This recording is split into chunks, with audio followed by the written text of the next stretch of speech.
luz, que la luz está bien directa acá. A ver, esto es como una institución. Vamos a pedir como que se agrupe, ¿no? Sí. Bueno, las personas que se vayan a quedar en la experiencia, les pedimos que se puedan hacer un poquito más hacia adelante para que puedan vivir la experiencia.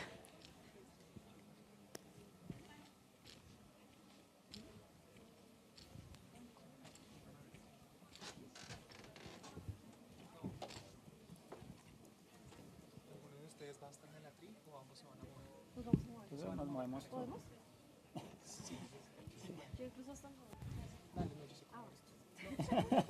Ya sé cómo eres tú, dice. Ya sé cómo eres tú, dice. Muy concreto. Ay.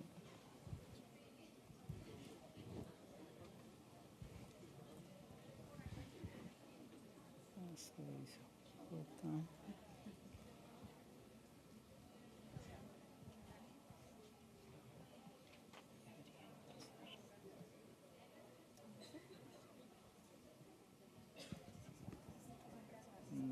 Mira la super tecnología que toca la fotico.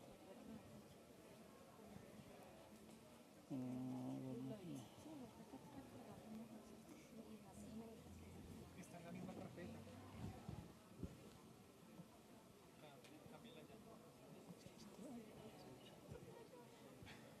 Yo no sé qué está pasando. No, vení a verla. No, dices que registrarse. Toca volver, porque mira que no. Ah, mira. Pero bueno, no importa.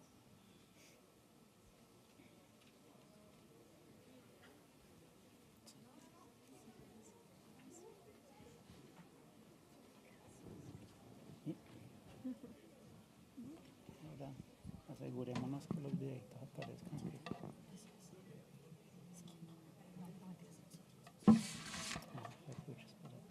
Creo que le toca más lo cargan. Sí, ya, mira, sí.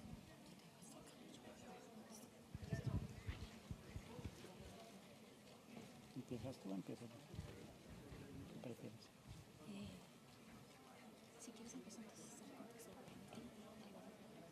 ¿Si quieres qué? Eso, listo, venga.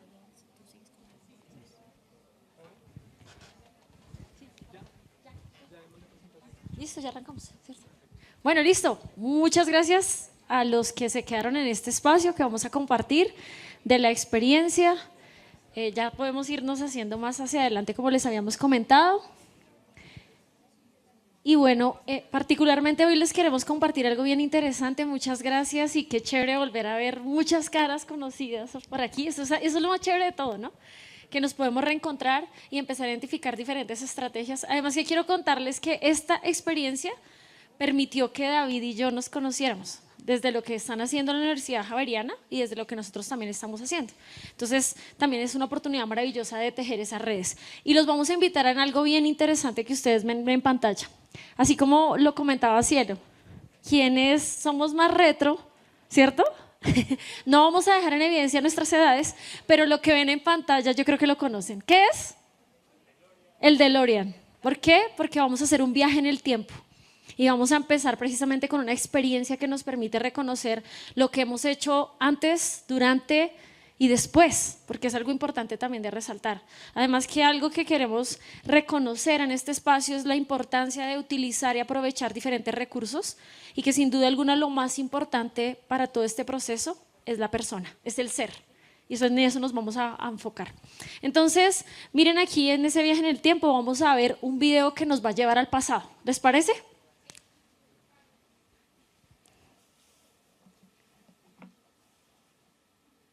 Y vamos a suponer que eso pasó en el pasado.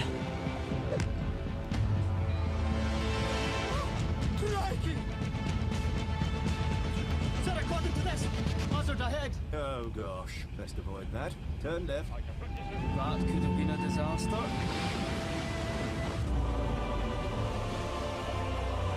Un poquito bajito el volumen, pero sí. Yes, they will! Ah, I'm gonna do numbers!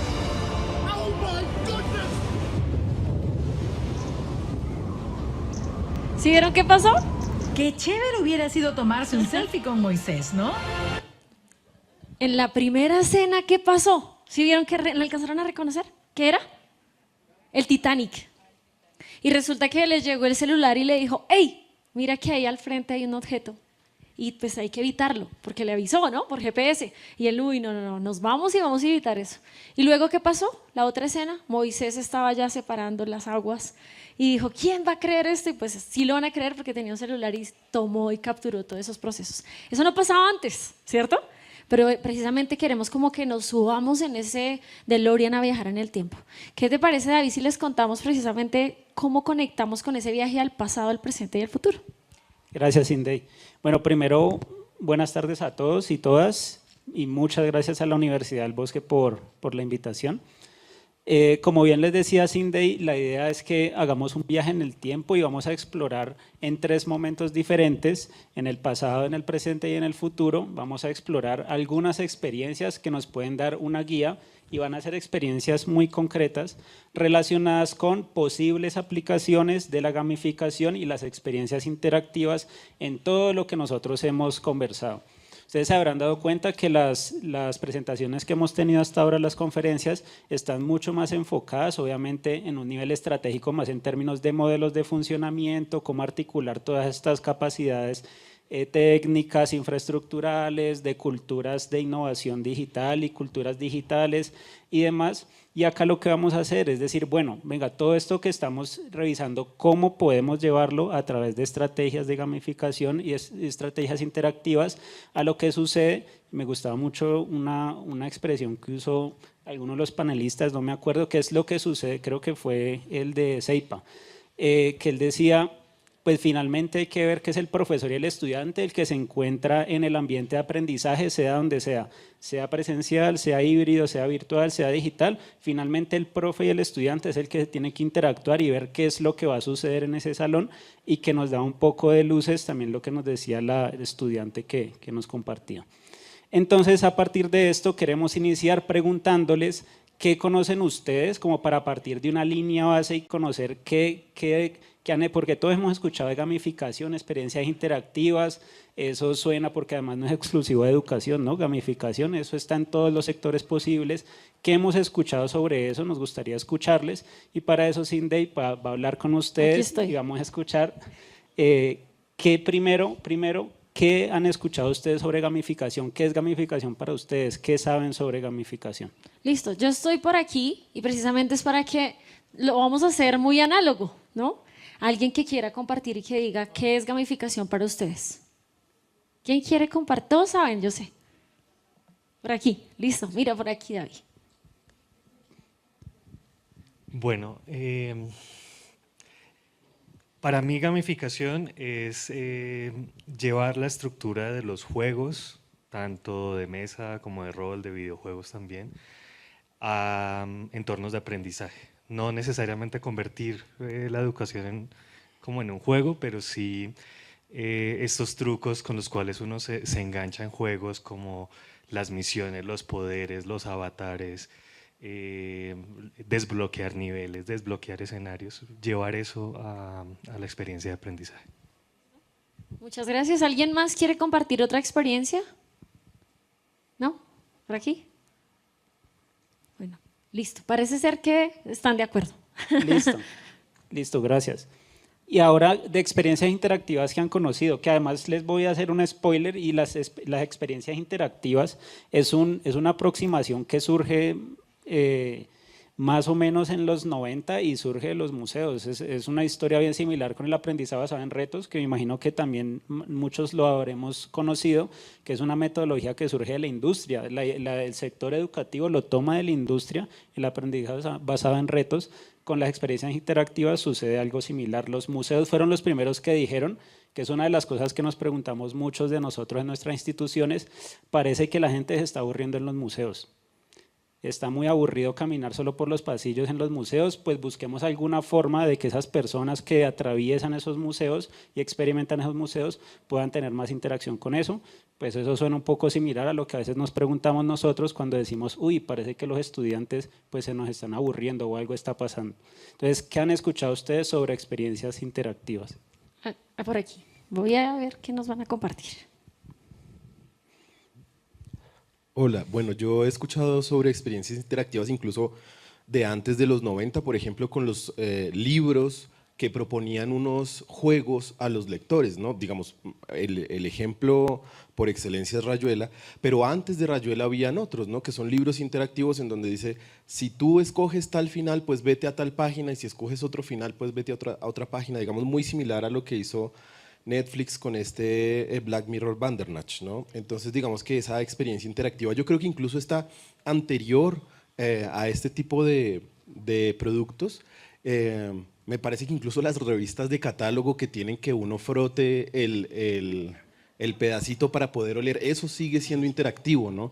Entonces, por ahí va el asunto. Listo, muchas gracias. Por tiempo creo que no alcanzamos a más experiencias, pero… Sí, listo, gracias Indey. Bueno, me encanta lo que dices, sí, definitivamente esto viene de mucho antes, digamos, y el tema de los juegos también lo hablaremos, ¿no? Finalmente los juegos, ¿desde hace cuánto se usan juegos en educación o en contextos formales? Pues podemos remontarnos realmente a épocas incluso precolombinas y demás, y si vamos a cualquiera de las civilizaciones posibles encontraremos aplicaciones del juego que afortunadamente a medida que avanzamos en la sociedad en términos tecnológicos, culturales y demás, el juego se va transformando con esos escenarios y que la educación pues se ve muy potenciada a raíz de esas posibilidades de implementación. Incluso con lo que comenta David, lo que han estado compartiendo, por ejemplo, la semana pasada tuve la oportunidad de estar en el Centro de Memoria en Medellín y están haciendo experiencias interactivas precisamente con respecto a situaciones y emociones que las personas viven cuando recorren los territorios. Y esto es algo bien interesante, incluso puede uno poner la ubicación de GPS y qué emoción tuvimos en ese territorio, en esa región y qué experiencia vivimos. Entonces digamos que están haciendo que precisamente surjan nuevas ideas para que se puedan aprovechar también la visita a algunos espacios que quizás ya no son tan visitados, como lo decía David, porque pues se está moviendo mucho a lo digital. Pero cómo podemos resaltar también la importancia de lo análogo y más cuando tenemos retos de conectividad en el país, ¿cierto? Pensémonos no solo a nivel de ciudades, pensémonos también en los territorios de Colombia, que sin duda alguno de los mayores retos es la conectividad. Hay zonas rurales entre el 10 al 15% de conectividad y zonas urbanas está más o menos el 55% conectado. ¿Cómo llegamos entonces con recursos que no requieran ningún tipo de conectividad y que se pueda aprovechar también lo análogo? Entonces surge, digamos, un espacio importante para pensarnos qué es gamificación. Me gustó mucho lo que dijo el compañero que ya no lo veo. Ajá, está allá. Donde él incluso lo primero que menciona son juegos de mesa y bueno, estamos en EduDigiTrends, entonces pues digamos no vamos a profundizar en eso, pero es muy importante pensarnos la gamificación y digamos quisiéramos que fuera como digamos la partida, el punto de partida para las experiencias que vamos a conocer y es que la gamificación no es necesariamente una aproximación digital, eso es muy importante, que además permite que lleguemos, como bien lo dice Sindey, a escenarios que tienen dificultades para tener estas oportunidades digitales que algunos sí tenemos. Por favor. Me parece importante mencionar que lo que hace que la gamificación sea gamificación es porque hay un trasfondo educativo, hay una ruta de aprendizaje, no es jugar por jugar. Digamos que la gamificación tiene los componentes del juego, como dijeron algunas personas, tiene las técnicas, los componentes, pero la interactividad en sí no lo hace gamificación. Es gamificación cuando hay ese trasfondo de aprendizaje. Gracias. Exactamente. Entonces, pegándome un poco a lo que dice la compañera, entonces miren, nosotros acá les presentamos dos escritos. Si ustedes ven la primera, que es el de su izquierda, es la definición más tradicional de gamificación, que no incluye lo que tú dices, y que es un poco lo que nosotros le invitaríamos como a desmarcarnos, y es que la gamificación, ok, implica integrar juegos, elementos de juegos, medallas, niveles, todo esto que la mayoría que hemos escuchado de gamificación hemos visto, experimentado, pero la invitación es a partir de una definición de gamificación, digamos, un poco más contemporánea, donde no sea únicamente integrar juegos, medallas y este tipo de cosas, sino una definición un poco más integral, yo le diría, y es no simplemente integrar estas mecánicas, sino pensar la gamificación como una disciplina de diseño intencionado que parte de unas necesidades o unos problemas de un contexto concreto. Entonces, normalmente cuando ustedes escuchan que alguien usa, un profesor o instituciones que hacen estrategias que implican gamificación, ¿cuál suele ser la principal razón por la que las personas o los profesores usan gamificación en la clase? Pueden alzar la mano y me contestan desde sus puestos. ¿Cuál es la principal razón por la que se usan juegos en educación? Motivación, ¿cierto? Aprendizaje activo, atención, competitividad. Memoria, por acá que dijeron, perdón. Dinamizar. Entonces, si ven, el primer grito fueron como 5 personas, motivación. Eso es muy claro, pero claro, no nos podemos quedar únicamente en el componente motivacional porque pasa, y bueno, ya en el camino les contaré sobre el centro de juegos que dirijo en la Javeriana Cali, pues de nada, el profesor se da cuenta cuando dice, uy, los estudiantes la pasaron chévere y se divirtieron, pero como que no aprendieron mucho, ¿no? Entonces, ese tipo de integraciones del juego, pues son, digamos, aspectos a cuidar para no caer en la instrumentalización del juego. Bueno, yo sé que tenemos un reto que es terminar a las 4, o sea, 30 minutos, y vamos a tratar de ser lo más rápidos posibles para que podamos mostrar los ejemplos. Eso es como parte de la experiencia. Incluso en lo que dice David, digamos que la narrativa es muy importante. Hoy escuché 3 palabras claves cuando nosotros vamos a desarrollar o queremos generar una experiencia, y era lo que estábamos hablando con David, que la tecnología no es lo primero es escuchar, y la innovación está en escuchar. Cuando yo escucho y realmente propongo y desarrollo algo con respecto al contexto, no solo como el juego por hacer o el recurso gamificado por hacer porque quería cambiar y pues porque mis estudiantes de pronto se estaban aburriendo, sino que realmente tengo un propósito. Pero escuché primero a mis estudiantes y ahorita se van a dar cuenta de una palabra clave que es la co-creación. Yo puedo trabajar a partir de lo que escucho. Yo propongo soluciones de acuerdo a las problemáticas de los territorios y los contextos. Y eso es el foco, el primer foco. El segundo es el diseño, la co-creación de ese recurso, estrategia. Y el tercero, ahí sí ya llega la tecnología, que realmente es importante resaltar, no solo el dispositivo, sino definitivamente la solución a esa problemática. Entonces, ¿se te parece, David, si avanzamos con algunos ejemplos de las experiencias? Ahí. Bueno, rápidamente, para contarles algunas experiencias también con uso de inteligencia artificial. De pronto algunos lo conocen, yo quiero contarles, yo también soy parte de la Casa del Bosque desde hace varios años. Entonces, imagínense que precisamente en este proceso de formación y de acercamiento a la inteligencia artificial surgió una propuesta muy interesante. Yo soy orgullosamente egresada a la Universidad Pedagógica Nacional de licenciatura en Diseño Tecnológico. Mira, aquí hay varios de la UPN porque... Y resulta que, imagínense que aquí viene algo interesante. ¿Cuál es el propósito del uso de la tecnología? Pasó algo interesante en una clase que teníamos en la universidad y era que teníamos compañeros sordos en los que compartíamos clases. Pero resulta que no todos sabemos lengua de señas. Levanten la mano, ¿quién sabe lengua de señas colombianas aquí presente? Así sea un poquitín. Bueno, por acá. Listo. Ese fue el reto, nadie sabía. Y viajando al pasado, mi profesor dijo, yo no saqué ni separé el proyector de acetatos. Muchos sabemos qué es eso. Algunos dirán, ¿qué es eso? Y el profe decía, no preparé unas diapositivas, no las imprimí en los acetatos para hacer la clase, ¿ahora qué hago? En ese momento a mí se me ocurrió escribir y compartir lo que le estaba escribiendo a mi compañero. Pero algo interesante en esta experiencia, resulta que mi compañero escribe, yo querer baño. Y yo, pero ¿por qué escribe tan raro? Y cuando el grupo de Manos y Pensamiento de la universidad me cuenta que las personas sordas no todas saben leer y escribir como nosotros normalmente escribimos con los conectores, es un reto. Entonces surge la idea, ¿y cuál fue el propósito? Precisamente crear un software que permitiera reconocer la voz y hiciera la traducción a lengua de señas colombiana, pero con el modelo bilingüe y cultural. Es decir, yo decía hola, salía la seña diciendo hola, salía el deletreo de la palabra hola, y el texto, porque estábamos potenciando la lengua de señas colombiana como lengua materna y el español lectoescrito como segunda lengua. Y pasó algo interesante. Después de eso, Resulta que ya yo llego también en la misma universidad a hacer la maestría, pero en la anterior, porfa, David.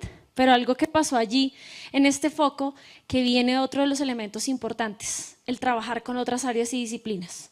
Mi profe, ese mismo profe, se fue a estudiar un doctorado en la Universidad Nacional y la hermana estaba estudiando un doctorado en la Facultad de Medicina. Aquí particularmente pasó algo interesante. Imagínense médicos trabajando con profes de tecnología. ¿Sí? Entonces, ¿allí qué pasó? Pues los médicos me enseñaron el componente P300. ¿Y eso qué significa? Que resulta que nosotros cuando tenemos un estímulo, y la mayoría de los estudios de P300 eran estímulos auditivos, pero nosotros aquí trabajamos un estímulo visual, y estaba el abecedario del español. Cuando se iluminaban las letras del abecedario, ¿qué pasaba? Se generaba una señal de onda y me permitía nuevamente hacer un patrón de comparación.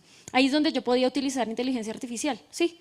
Porque podría utilizar Machine Learning, entrenamiento de máquina. ¿Y qué pasaba? Entonces la persona se le ponía el tablerito, se le iluminaban las letras, cada letra tenía una señal de onda diferente, ¿y qué pasaba? Pues salía el lenguaje verbal escrito de la persona sorda, lo que armó, la palabra que se imaginó.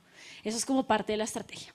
Y particularmente allí, pues cuando ya llegamos a la universidad y decimos cómo podemos potenciar ese tipo de recursos, y eso es algo importante de resaltar, diseñar aplicaciones móviles, por ejemplo. Ya muchas de las personas acceden a celular. Incluso nosotros aquí, cuando se creó la maestría en educación inclusiva intercultural del Bosque, teníamos estudiantes sordos. Y nosotros, ¿qué hicimos allí? Empezamos a crear un curso para fortalecer la formación de la lectoescritura del español como segunda lengua, porque ellos no podían tener el inglés para titularse. Entonces, eso fue como ejemplo de lo que nosotros podemos empezar a hacer. Y nos buscaron incluso de una comunidad sorda en Pasto, Nariño, en donde querían aprender a leer y escribir, una comunidad de 18 a 54 años. Una comunidad sorda, porque quería acceder precisamente a ese proceso. Incluso en un momentito vamos a dejar una herramienta top, ¿cierto? Herramientas chéveres para que, por ejemplo, pudiéramos crear un sistema, un recurso que nos permita hacer esa identificación. Vale.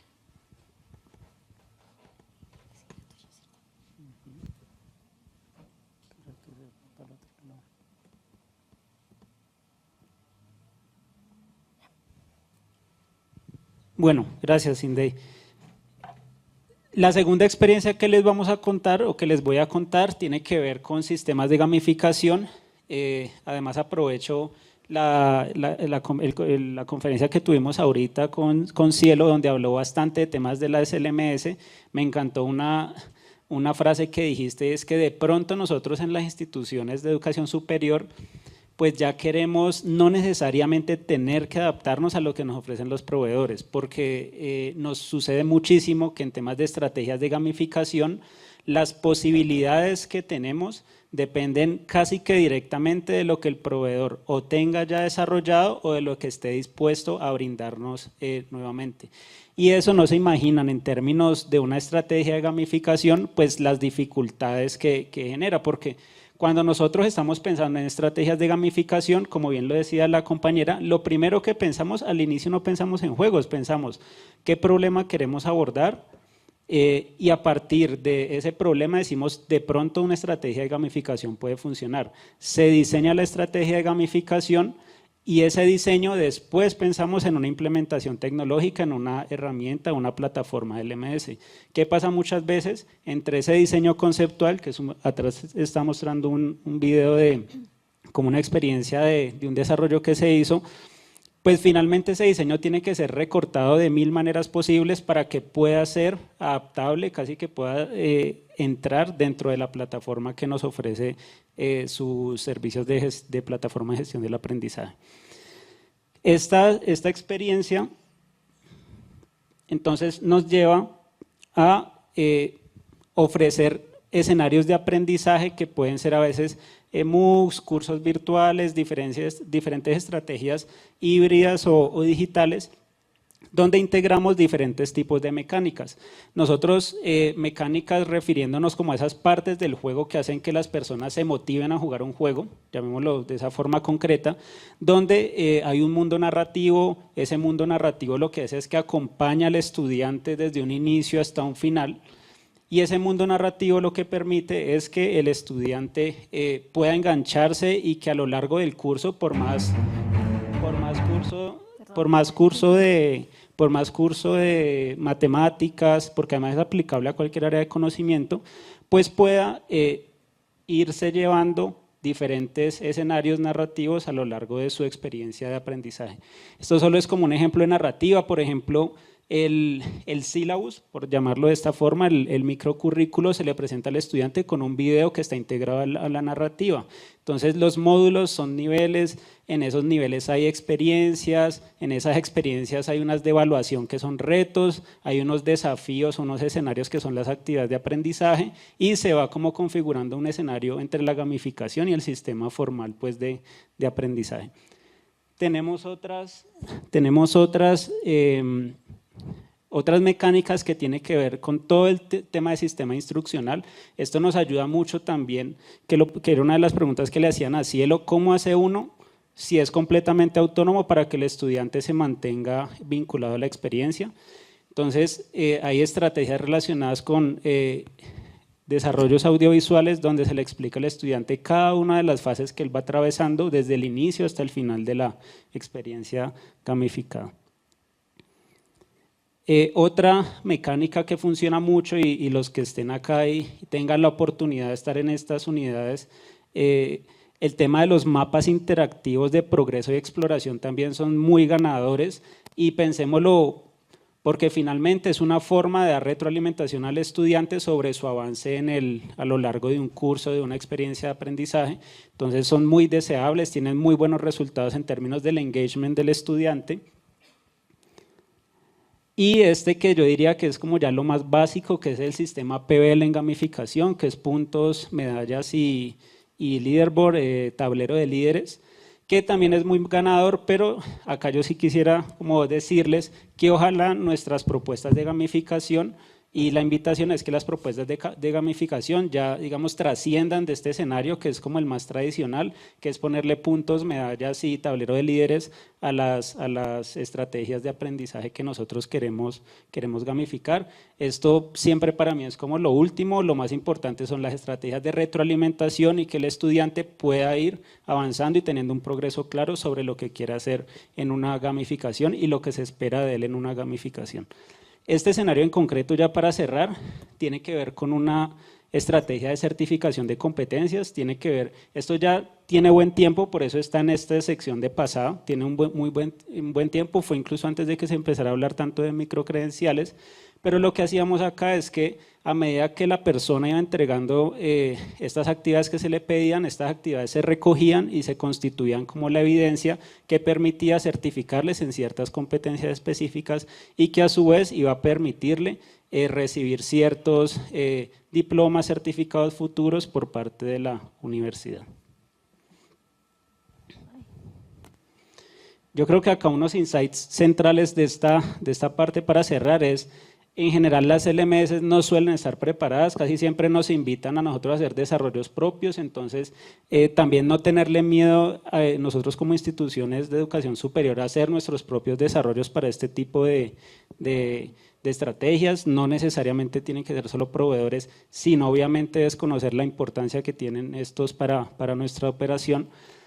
Importante el tema de las actividades, pues de nada sirve y por experiencia de nada sirve nosotros tener gamificación con todas estas cosas si al final lo que termina es en actividades con muy baja interactividad y finalmente apoyándolo primero todo lo relacionado a los desarrollos propios para que las gamificaciones no dependan de terceros y nosotros poder desarrollar pues todo lo que queramos.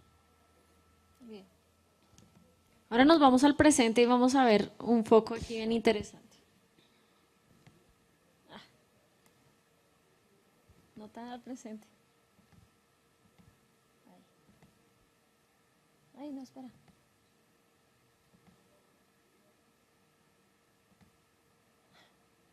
Es que se choca con el… Sí, quedó muy pegado al borde y no puedo subir el volumen. Ay, no puedo. Es que está… Espera. Un segundito. Ve.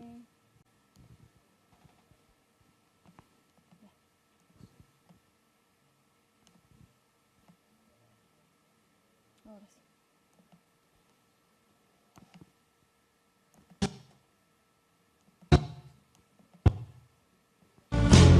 Emma.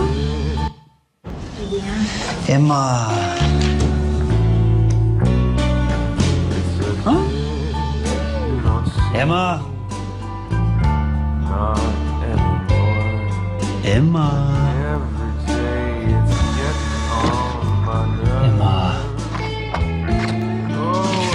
Emma. Emma.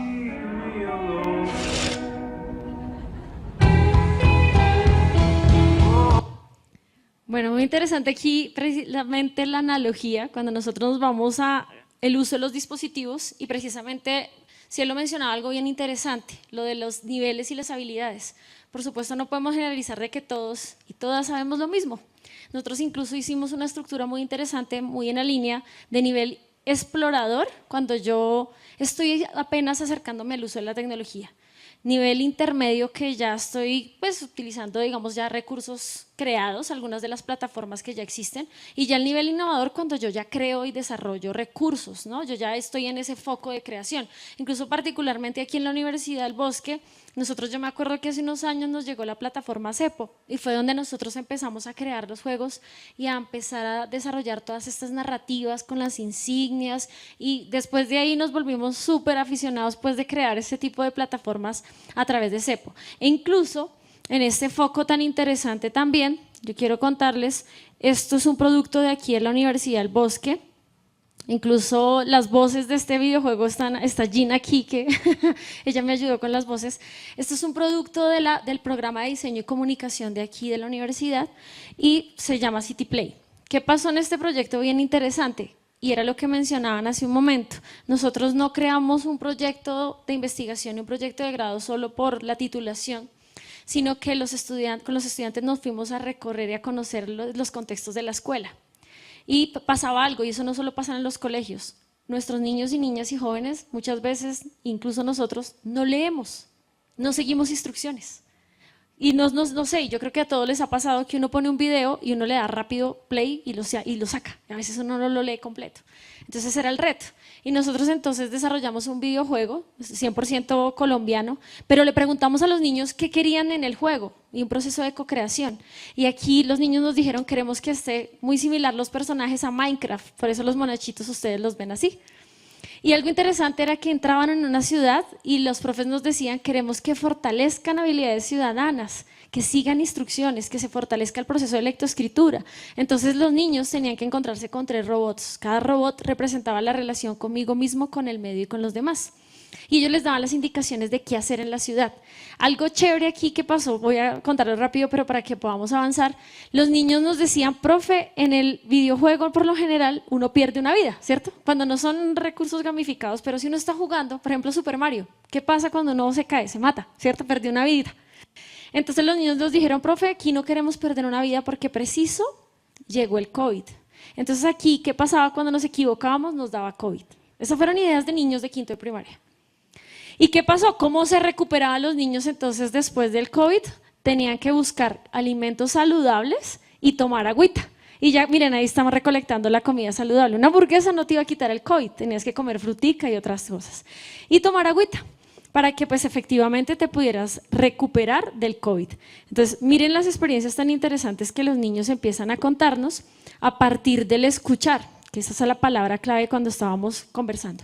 Y este es otro de los proyectos maravillosos que se creó también aquí en la Universidad del Bosque, se llama Monster Mood.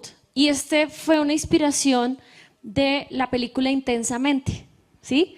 Aquí lo bonito de esta estrategia es que todo surgió porque yo no sabía que a los niños y a las niñas se les estaban presentando situaciones de depresión. Yo creía que la depresión se daba en la adolescencia. Pero cuando yo me acerco, además que yo quiero contarles, yo soy profe de colegio desde hace 15 años con niños de 10º y 11. Y en el colegio empezó a pasar eso. Claro que la depresión y todos los procesos, y más después de pandemia, fue tremendo. Entonces, en ese proceso de co-creación le preguntamos a los niños cómo se imaginaban y cómo podíamos empezar a desarrollar procesos de resiliencia y a manejar las emociones.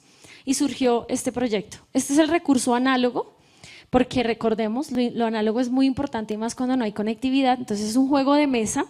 Los niños ingresan aquí, van a tener rompecabezas, nos dieron las ideas de alcancías de emociones antes de jugar y después de jugar, cómo se sentían, unas tarjetas con algunos retos, y esos retos, esas historias de esas tarjetas eran historias de los niños. Y miren los monstruos, cómo quedaron, lo que hicieron estos talentosos estudiantes.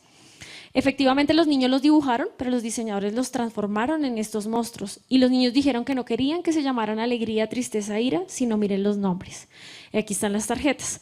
Y viene lo análogo, que incluso Sebastián está en la otra sala y él es parte de Crittertech y él me enseñó a mí realidad aumentada. Qué interesante.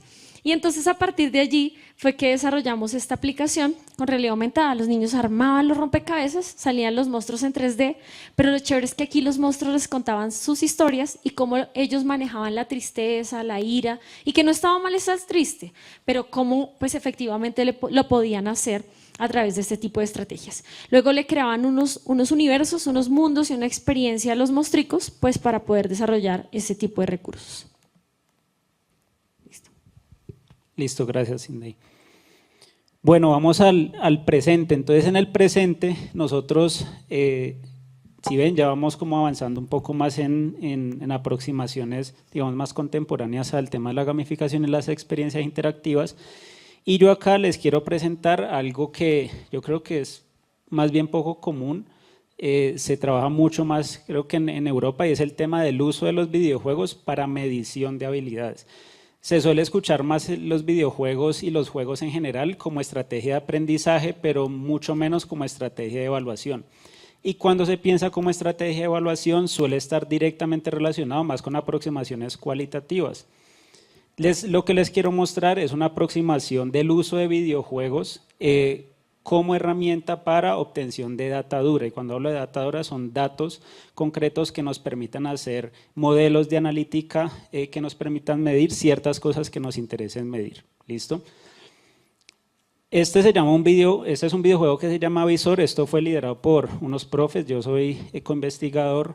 Me parece importante decir que es de unos profes de la Universidad San Buenaventura de Cali, donde se diseñó un videojuego que tuvo como objetivo la medición de unas habilidades específicas.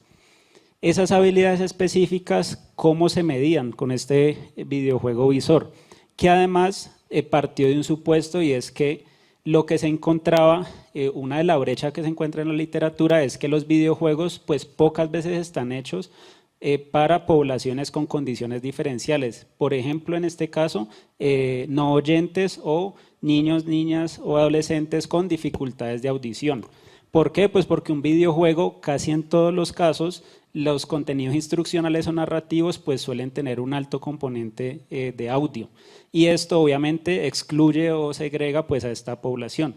Entonces, cada día enfermaban más y más y ningún remedio los hacía. Este es un ejemplo de cómo, por ejemplo, el videojuego aborda el tema narrativo. Para su familia.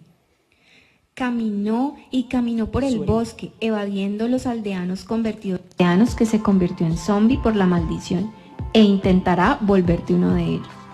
Tu misión es transformarlos nuevamente en un...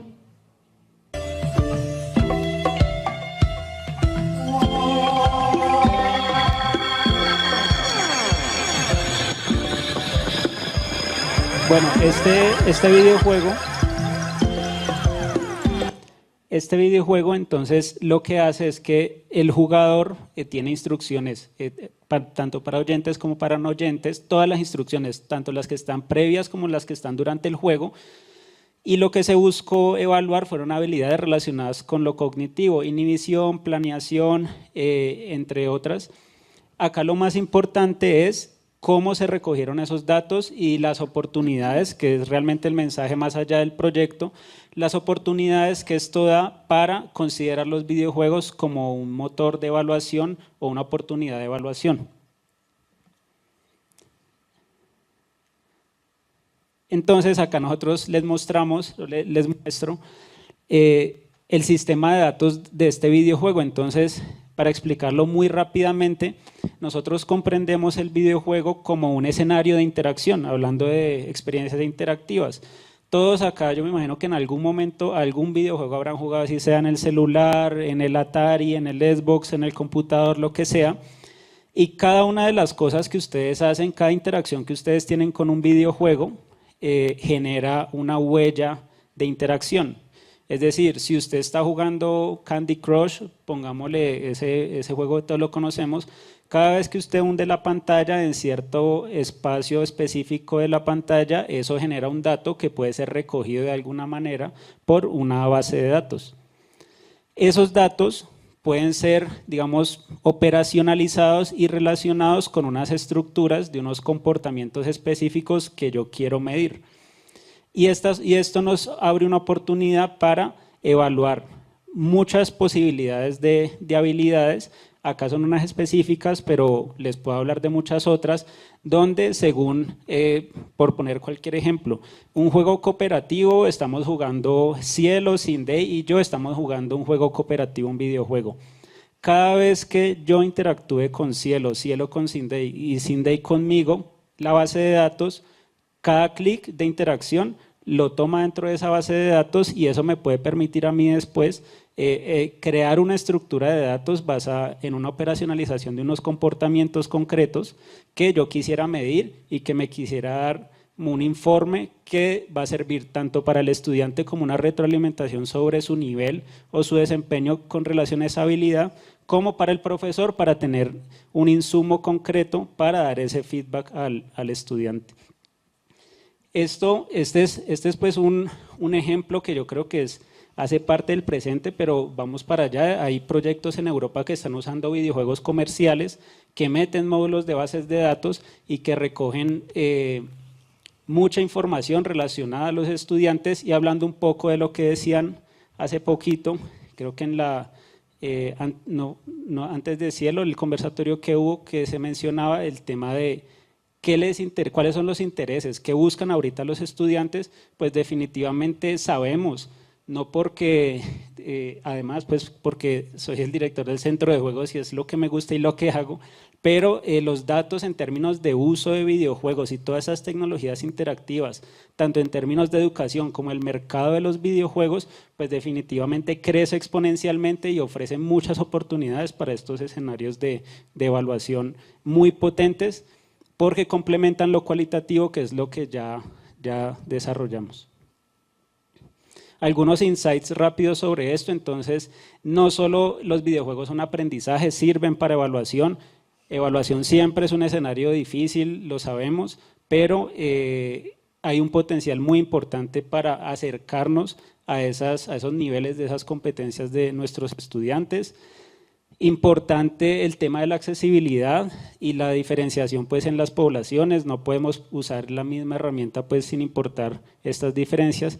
Y finalmente, algo importante que no mencioné pero que lo encontramos con esto es que usar videojuegos para la evaluación y estas estrategias baja bastante todo lo que tiene que ver con estados de ansiedad y tensión que sabemos que generan los escenarios evaluativos. O sea, todos los que hemos estado en un escenario de evaluación sabemos que la evaluación genera cierta tensión, ansiedad, preocupación. Los videojuegos permiten que eso baje y eso que permite, pues a su vez que esta persona pues pueda mostrar de una forma mucho más espontánea y fluida sus conocimientos o sus habilidades.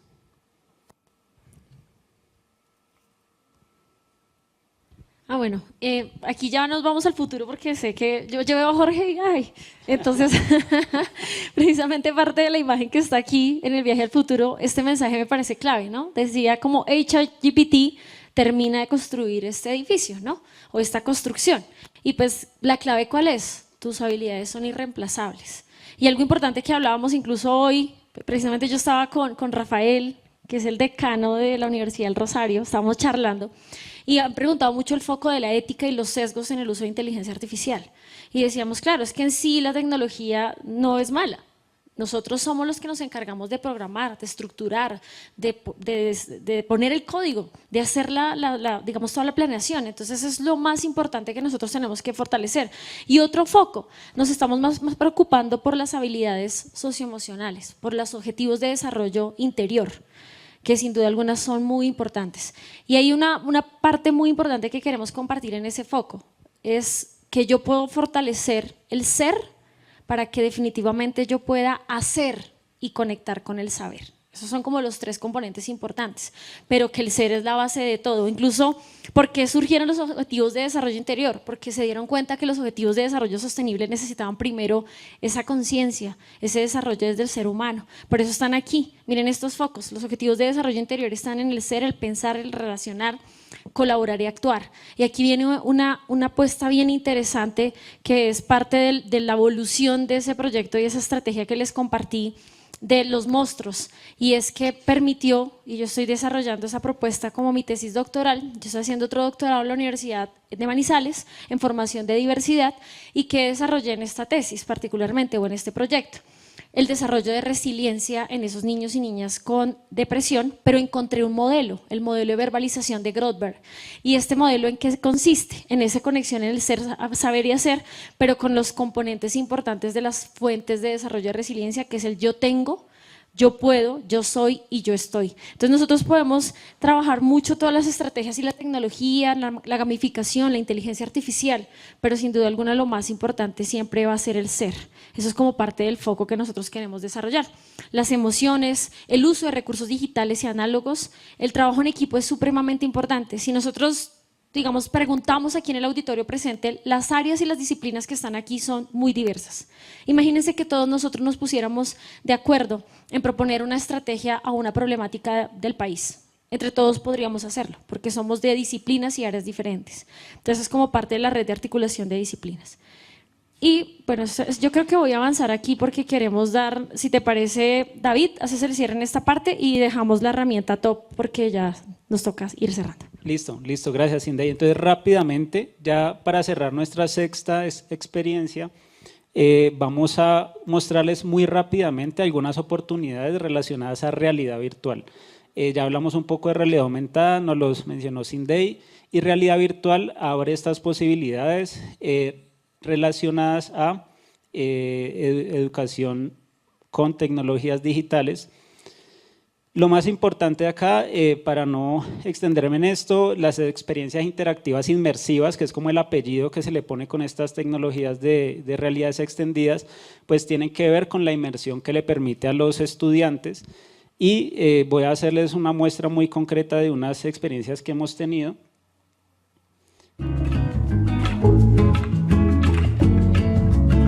Esta es una experiencia. Entonces, esta experiencia es, por ejemplo, un simulador, es un simulador de realidad virtual para facultades de creación y artes, donde los estudiantes pueden validar sus diseños en términos de impresión litográfica. ¿Qué pasa o qué necesidad educativa nos encontramos? Los profesores de esta facultad nos decían, los estudiantes entienden muy bien cómo hacer el diseño, pero no entienden cómo un diseño se imprime o cómo esto pasa a ser realidad en una impresión, y qué es lo que normalmente se hacía. La visita empresarial a las impresoras para que ellos vean cómo funciona, pero esto tenía 1001 dificultades. Se desarrolla un simulador, y ese simulador lo que permite es que el estudiante en realidad virtual, a partir de unos criterios concretos, pueda validar si su diseño tiene las condiciones específicas para que funcione en una impresora. O sea, simula exactamente los mismos criterios que debería tener en cuenta un diseñador para poder imprimir su diseño. Esto lo hacen, obviamente, pues con una infraestructura necesaria que ahora les menciono, pero lo más importante es la facilidad que le da al profesor y al estudiante para poder validar algo que antes no se podía hacer a menos que uno fuera a tocar la puerta en una empresa de impresión, y que en muchos casos se cerraba la puerta por temas de seguridad y salud en el trabajo, que no podían entrar, que sí podían entrar y demás. Una segunda experiencia tiene que ver con ciencias de la salud, muy interesante, que tiene que ver realidad virtual para visualización anatómica. Entonces venían profes de ciencias de la salud y nos decían, David, es que los estudiantes no me entienden muy bien el tema anatómico porque el recurso que tienen es un atlas anatómico, un atlas que es un libro, básicamente. Y eso dificulta la visualización de ciertos elementos anatómicos, órganos, sistemas y demás, y a partir de esto pues pueden interactuar con un escenario pues mucho más inmersivo. Acá se ve un poquito más específico.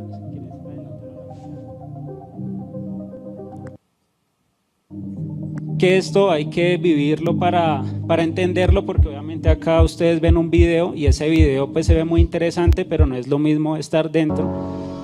Y después un simulador, un videojuego serio, que también lo que hace es favorecer el desarrollo de habilidades habilidades computacionales de lógica de programación, que también es en realidad virtual. Entonces acá las oportunidades o el mensaje principal tiene que ver con la realidad virtual como una oportunidad de experiencia interactiva que permite, sin importar el área de conocimiento, lograr desarrollo de habilidades, aprendizajes, y que además pues esto sí definitivamente logra digamos, potenciar la motivación y el compromiso y el engagement del estudiante en sus experiencias de aprendizaje, que creemos pues que es una de las cosas más importantes. Sí, ahora con lo que comenta David, importante tener claridad. Muchas veces pensamos que las habilidades digitales, o cuando algunas veces se estructuran los programas, que la habilidad digital, por ejemplo, es inteligencia artificial, big data, blockchain. No, esas precisamente son las herramientas que yo puedo utilizar. Pero las habilidades digitales están estructuradas en 5. La primera es el uso y gestión de los datos y la información. Los datos es la base de todo, como lo decía David hace un momento, para tomar decisiones. El segundo es toda la parte de comunicación y colaboración. Yo como trabajo en equipo y puedo comunicar precisamente pues, todas estas experiencias y estrategias. El tercer componente es creación de contenidos, cómo nosotros logramos movernos a ser co-creadores o prosumidores de contenidos. La seguridad digital es la número 4, importantísimo potenciar la seguridad digital y más en Colombia. Tengan ese dato allí en el radar. Colombia está dentro de los 3 primeros países con mayores ciberataques. Los sectores más vulnerados son salud, educación y el sector financiero. Y algo importante, la mayoría de veces se da por un clic, por un error. Entonces, ¿cómo hacemos para potenciar las habilidades digitales en clave de seguridad digital? Y finalmente, la resolución de problemas. Miren este foco que es como toda la experiencia que hemos estado compartiendo, o tecnología con un propósito, con un objetivo para solucionar una problemática particularmente. Bueno, y ya para cerrar, entonces tenemos 2 conclusiones para pasar a la visualización de la herramienta. Entonces, creo que el mensaje principal es más allá de las tecnologías, la infraestructura, que sea muy llamativa, poco llamativa, si no hay una intención y una búsqueda genuina, reflexiva sobre cómo usar estas tecnologías, pues definitivamente se encuentran escenarios donde no es ideal el tema de las inversiones en tecnología y demás, o cuántos casos hemos escuchado pues de grandes inversiones que no se terminan usando. Importante que hacemos una pregunta aquí para la herramienta top. ¿Qué herramientas de inteligencia artificial ustedes suelen usar? Que nos cuenten. Levante la mano, ¿quién usa ChatGPT? ¿Gemini? De pronto para imágenes Bing, Leonardo AI. Otras herramientas que hayan usado. ¿Cuál? Perfecto. Herramientas para crear juegos. Genially. Cepo, que es aquí de la casa también. ¿Otra? Unity es súper chévere. Los otros lo que vieron hoy está en Unity, la mayoría. Bueno, entonces queremos recomendar aquí unas herramientas que nos parecen chéveres también para trabajar. ¿Alguno de ustedes de pronto ha trabajado Teachable Machine? ¿Alguien? ¿Sí? Bueno, rápidamente David me va a ayudar para que en el público nos pasen un objeto circular y un objeto cuadrado. Cualquier cosa, una agenda, algo que tengan ahí circular y cuadrado. Google ha hecho unas herramientas muy interesantes. Bueno, por acá, ¿quién? Sí. Cuadrado, circular. Sí, perfecto. Circular y cuadrado, que ya no se los devolvemos en un momento. No sé, los audífonos de pronto no. Estos no son tan circulares, casi. Sí. Algo interesante en este proceso, y nosotros tuvimos la oportunidad de reunirnos con Google y Microsoft, están haciendo un desarrollo de herramientas gratuitas muy chéveres. Yo creo que aquí en la sala hay uno de mis estudiantes y yo le enseñé la herramienta. Lo voy a pasar acá. Cuadrado rectangular. Sí, sirve. Bien. Vamos a ver si se acuerda. Listo, gracias. Bueno, muy bien. Entonces, viene muy interesante todos estos procesos que nosotros por lo general podemos ir desarrollando. Algo importante de resaltar en estas herramientas, incluso podemos navegar porque hay un montón, no alcanzamos a socializar más, pero sí queremos que de pronto ustedes puedan utilizar y aprovechar este tipo de herramientas. Aquí particularmente podemos utilizar 3 tipos de recursos y esta es como la experiencia. Si tienen computador, abran la herramienta y practíquenlo mientras lo vamos haciendo porque nos parece chévere. Podemos hacer un proyecto de imagen, un proyecto de audio o de posturas. Muchos de nosotros quizás hemos jugado con el Kinect, ¿cierto? O cuando vamos hace mucho tiempo el Dance Dance Revolution, que recopilaba cuando uno movía, o con el Xbox, ¿cierto? Ese tipo de estrategias, por ejemplo, se pueden trabajar aquí con un proyecto de posturas. El proyecto de audio que también nosotros recolectemos información y tenga una entrada y pase algo con la salida. Y lo mismo con las imágenes, todos funcionan con ese proceso de entrenamiento. Vamos a hacer un ejemplo por tiempo, porque nos parece chévere que de pronto la puedan explorar. Y vamos entonces con Teachable Machine en imágenes.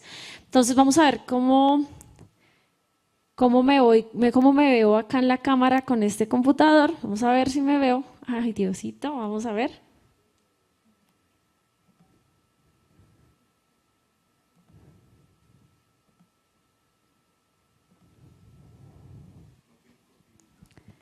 No. Ya, ay, gracias. Ahora sí, ya me ven, ¿cierto? Muy bien, entonces ustedes nos prestaron unos objetos cuadrados y circulares, son simplemente para hacer ejemplos, pero muy similar, por ejemplo, cuando les estábamos mostrando el software de lengua de señas colombiana, ¿se acuerdan?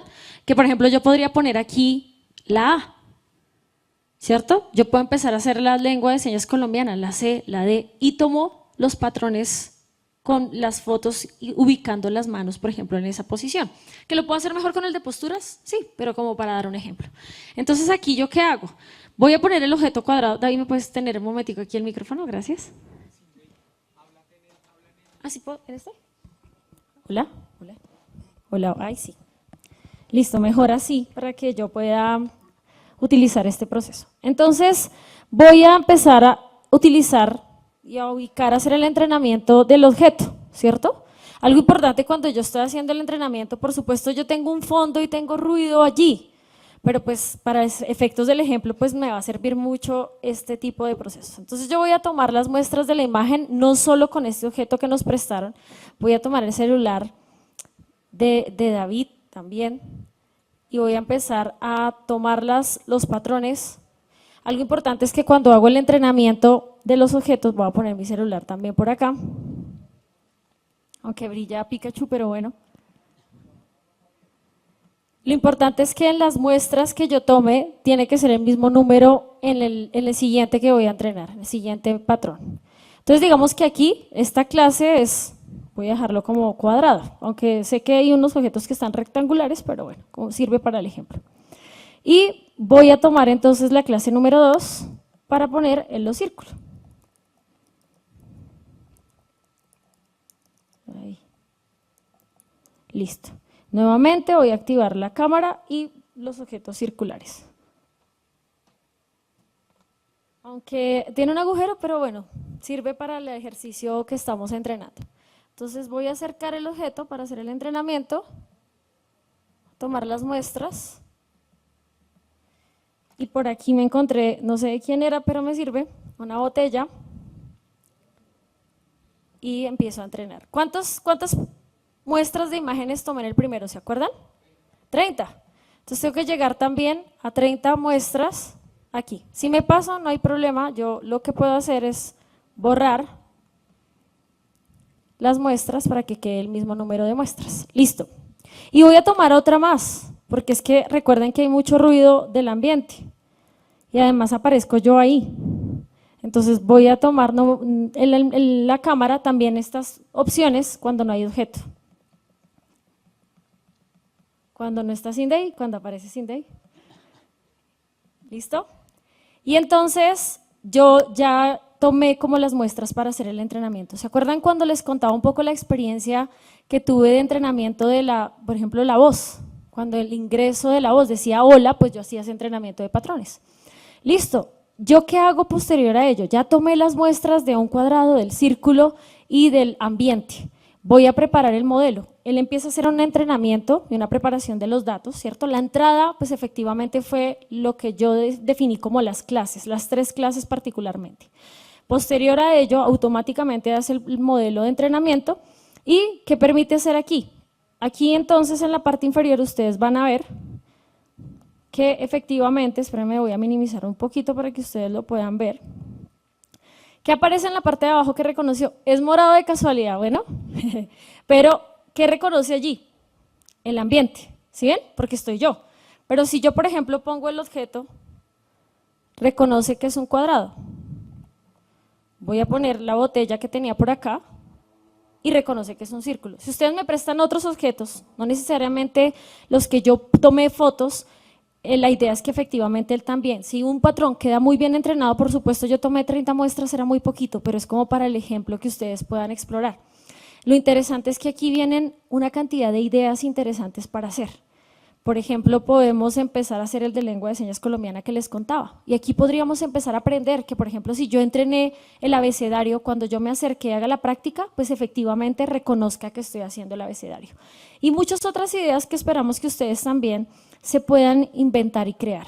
Y finalmente, otra herramienta que me parece súper chévere que la puedan explorar, pero pues no se las alcanzamos a explicar porque hicimos un trato, pero que queremos que ustedes lo conozcan. No sé si han explorado Draw Your Game.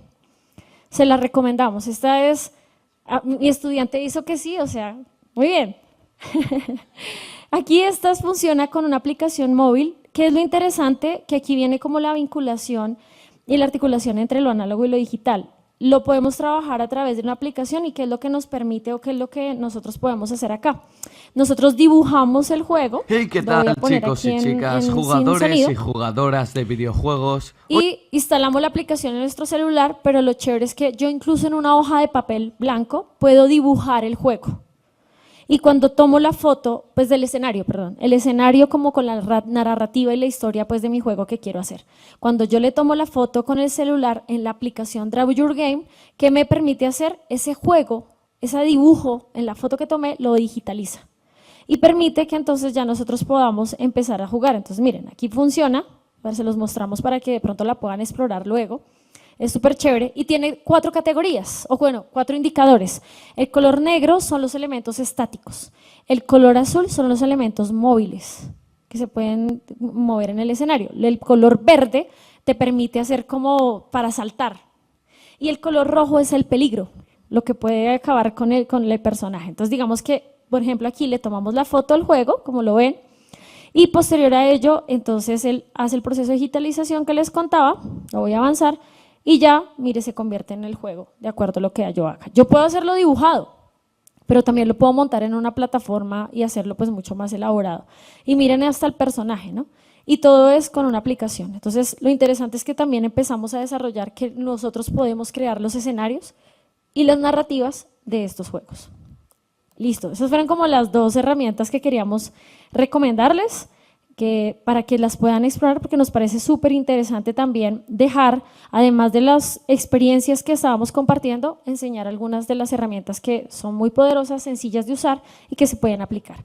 Pues reiteramos nuevamente el agradecimiento a todo el equipo que nos invita también de la División de Innovación Digital en Educación, que nos invita a este espacio tan importante. Aquí están también nuestros correos y que nos puedan seguir en nuestras redes sociales, en Instagram, en LinkedIn, para que puedan también acceder a diferentes herramientas y que si quieren otros recursos también se los podamos compartir, porque parte del espacio y del objetivo de este congreso es el compartir. Compartir, miren las frases que tienen allí precisamente digamos de la estrategia, el compartir, el crear, el co-crear y tejer esas redes. Muchas gracias y pues David, para que puedas también salir. Muchas gracias a todos.